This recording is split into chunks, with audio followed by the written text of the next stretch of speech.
മൂവാറ്റുപുഴയിൽ അധ്യാപകന്റെ കൈവെട്ടിയ കേസിൽ തുടരന്വേഷണത്തിന് ദേശീയ അന്വേഷണ ഏജൻസി. ഒടുവിൽ പിടിയിലായ സവാദിന്റെ മൊഴിയുടെ അടിസ്ഥാനത്തിലാണ് എൻഐഎ കൂടുതൽ അന്വേഷണം നടത്തുന്നത്. ഒളിവിൽ കഴിയാൻ നിരോധിത സംഘടനയായ PFI സഹായിച്ചു എന്നാണ് സവാദിന്റെ മൊഴി. 14 വർഷം ഒളിവിൽ കഴിഞ്ഞ ശേഷം 2024 പിടിയിലായ സവാദിൽ നിന്ന് 2 കാര്യങ്ങളിലായിരുന്നു NIAക്ക് ഉത്തരം ലഭിക്കേണ്ടിയിരുന്നത്. അധ്യാപകന്റെ കൈവെട്ടിയ കുറ്റകൃത്യത്തിന്റെ ഗൂഢാലോചനയെക്കുറിച്ചും ദീർഘകാലം പിടിതരാതെ ഒളിവിൽ കഴിയാൻ സാധിച്ചതിനെക്കുറിച്ചും. 14 വർഷം ഒളിവിൽ കഴിയാൻ നിരോധിത സംഘടനയായ പോപ്പുലർ ഫ്രണ്ടിൻ്റെ സഹായം കിട്ടിയെന്നാണ് സവാദിൻ്റെ മൊഴി. തമിഴ്നാട്ടിലെ ദിണ്ടിഗലിലും കണ്ണൂരിലും സവാദിന് ഒളിവിൽ കഴിയാൻ PFIയുടെ സഹായം ലഭിച്ചു. ഒളിത്താവളം ഒരുക്കി നൽകിയതും സാമ്പത്തിക സഹായം നൽകിയതും പോപ്പുലർ ഫ്രണ്ടായിരുന്നു. ഇക്കാര്യത്തിൽ കൂടുതൽ അന്വേഷണം നടത്തേണ്ടതുണ്ടെന്നാണ് NIAയുടെ നിലപാട്. ഈ സാഹചര്യത്തിലാണ് തുടരന്വേഷണ തീരുമാനം NIA കോടതിയെ അറിയിച്ചത്.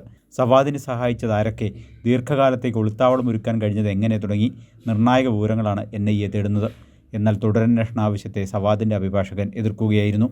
സവാദിൻ്റെ വിചാരണ വൈകിപ്പിക്കാനുള്ള ദേശീയ അന്വേഷണ ഏജൻസിയുടെ മനഃപൂർവ്വമായ നീക്കമാണിതെന്ന് പ്രതിഭാഗം നിലപാട്.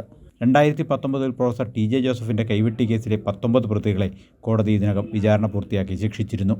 കൈരളി ന്യൂസ്, കൊച്ചി.